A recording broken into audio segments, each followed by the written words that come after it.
Good morning to everybody. Slightly terrifying seeing the timer count down there because I've got to cover a lot of ground this morning.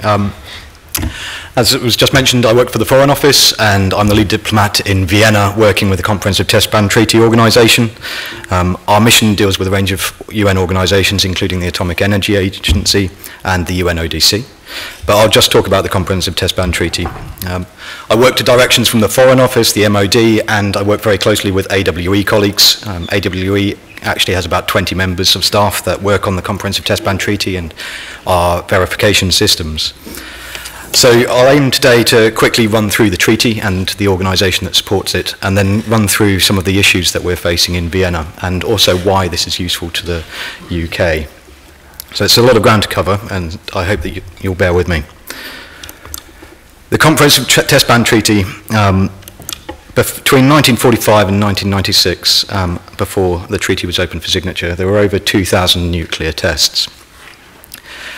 The treaty itself bans all nuclear explosive tests, and since opening for signature, I'd argue as a direct result of it, only India, Pakistan, DPRK have tested. India and Pakistan obviously have a moratorium in place. And I just use this, you don't need to worry about the detail really, but this shows the scale of the tests that were going on up until the treaty began. Above the x-axis are all of the overground tests, and then the underground tests are below the x-axis. So I would argue that it's done quite a good job at actually constraining that testing.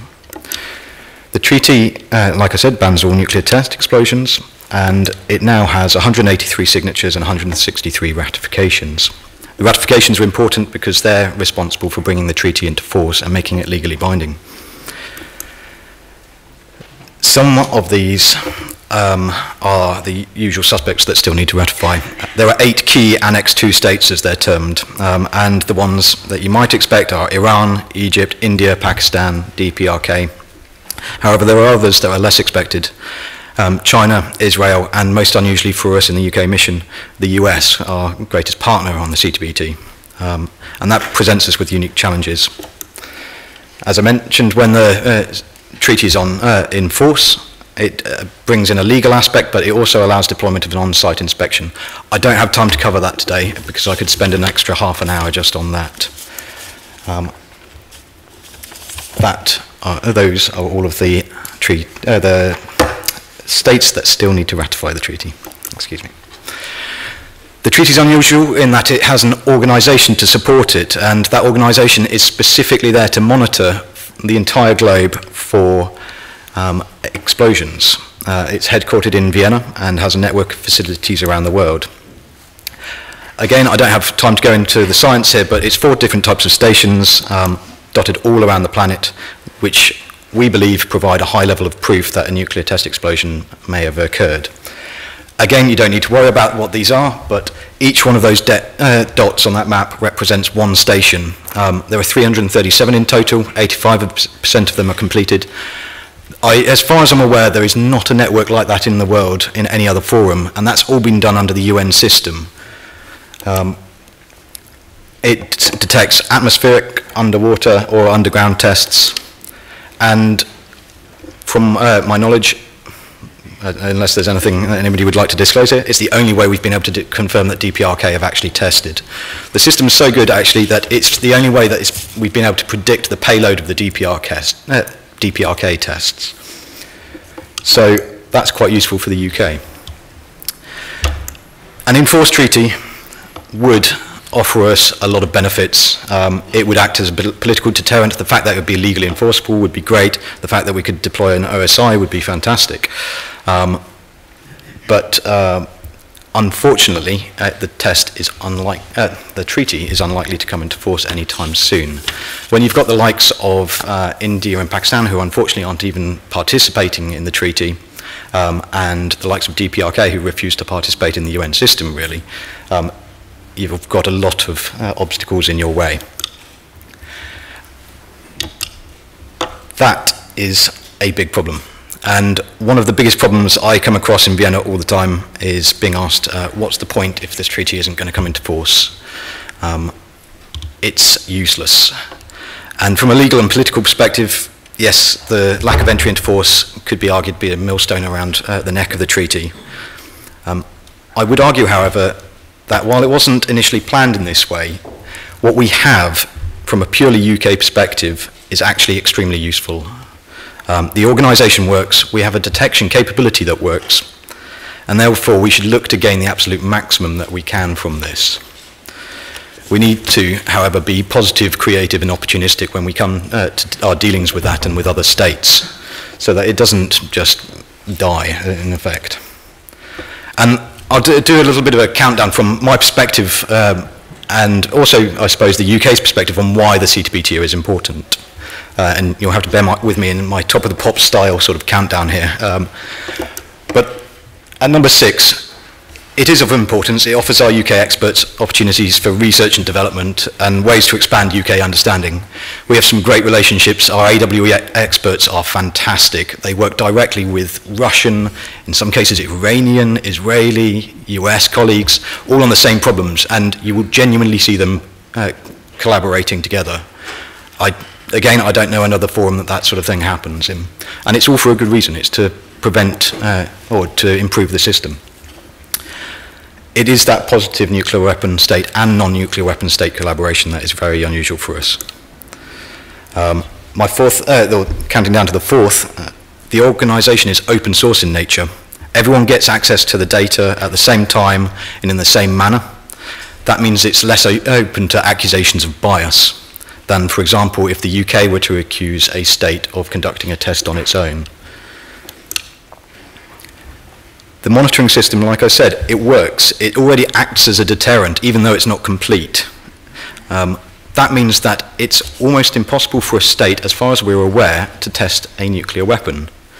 That means that it is a deterrent already, but also means that the longer that we go without a state testing, because of this detection capability, there's a new norm being developed. And the longer that the norm of non-testing continues, the stronger it's going to be. So in a way, the treaty is still working, even though it's not in force. At number 2, it does something that we need, but we are unable to do as the UK alone. We don't have the political reach or resources to develop a system that the CTBTO has. And it takes a lot of the effort away from us having to look at all of the research and advantages that we could do. Which brings me on to the number 1 reason. It's extremely cheap and good value for money. We pay approximately $6 million a year in UN contributions to the CTBTO. For that, we get 20 years of development and access to $1 billion worth of infrastructure that is able to monitor the entire globe in real time. If you imagine the costs of doing that in any other form, human intelligence, signals, any other way, there is no way that we could do that. For that sort of sum of money. However, that brings me on to my effective summary or my final points. The challenges that we've got and what I am focusing on every single day. I'm sorry to my American colleagues, but you are making it really difficult for us. You're giving our opponents an easy stick to hit us with, and I use that in the correct manner, I think. Because of lack of US ratification, we are constantly getting hit by those states who we want to bring up on their behaviour. The moment that any of us accuse, I'll say Iran here, for example, of not abiding by its commitments, they point to the US and say, the US haven't ratified the CTBTO, why should we bother abiding by our NPT commitments? That makes it really difficult for me. We've got to be really, we've got to be very American with the Americans. We've got to be very honest with them and very straightforward that this is causing us a huge problem from the UK perspective. And I'll be really honest, if the US wanted to test a nuclear weapon tomorrow, the least of their problems is going to be pulling out of the Comprehensive Test Ban Treaty. If you imagine the amount of public opprobrium that they'd face by testing a nuclear weapon, the treaty is the least of their concerns. If we get American ratification, you will see a game change take place, I assure you. I think China would ratify immediately, and I think we would be in a whole new world. Last week, I got told by a delegate that in his view the treaty was stillborn, and this is a major perception issue. We need to engage with nuclear and non-nuclear weapon states on the CTBTO. We need to keep it alive. People see it as quite boring and as if it's not going anywhere. We need to change that, and I'm having to constantly deal with that with various capitals around the world, and we're trying to find ways of addressing that. This is actually part of that, our outreach, and starting to talk about how to keep the CTBTO in people's minds and say that it's got a point in the UK, in the worldwide system.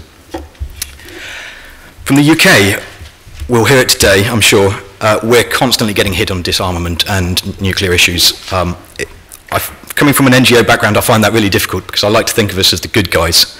But when it comes to things like the CTBTO, that's rubbish. We are one of the leading contributors to it. We're entirely proud of everything that we do on the CTBTO. We're a huge contributor, and we should actually promote that as much as possible. AWE's work is phenomenal. I can't express how good it is. But we should also bring up the other states that constantly hit us. I'll give you an example. Egypt, our favourite NPT RevCon state, they need to build stations on their territory. They've been blocking it for years. They are not abiding by their commitments. The same goes for Iran.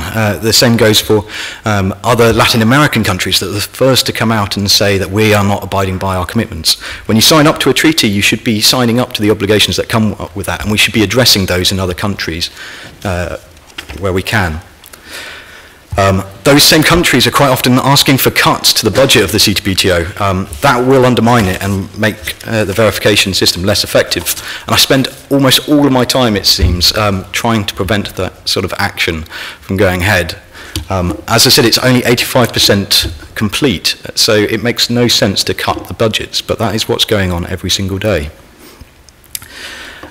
Likewise, I'm getting others trying to prevent new technology coming into the CTBTO. There's fantastic technology. I'm really interested in the open source intelligence stuff that's going to be talked about today, because the CTBTO is part of a system that we collect information in, and you can look at next generation advances.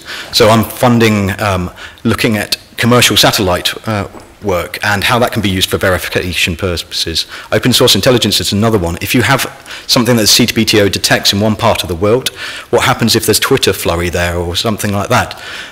Can that back up what the CTBTO is seeing? But we're seeing blocking from some of the states that you really would have expected to be right behind the treaty. And the biggest challenge with all of this is the UN system, if you've never dealt with it before, is infuriating. It's a consensus-based system. The UN is a fantastic organization in that you've got 193 bureaucracies in one place, and it actually does something sometimes. But it's an absolute pain in the neck to get it there. One country can block what 192 countries want, and that makes this very, very difficult. So I hate to end up with sort of such a naff kind of ending to this, but our UK position is basically trying to shift the argument from it's never going to be enforced to an argument that actually the organisation and in a way the treaty is already working. And that really comes down to pragmatism over ideology. People need to shift a little bit out of their ideological perspective of this is not working. So thank you very much.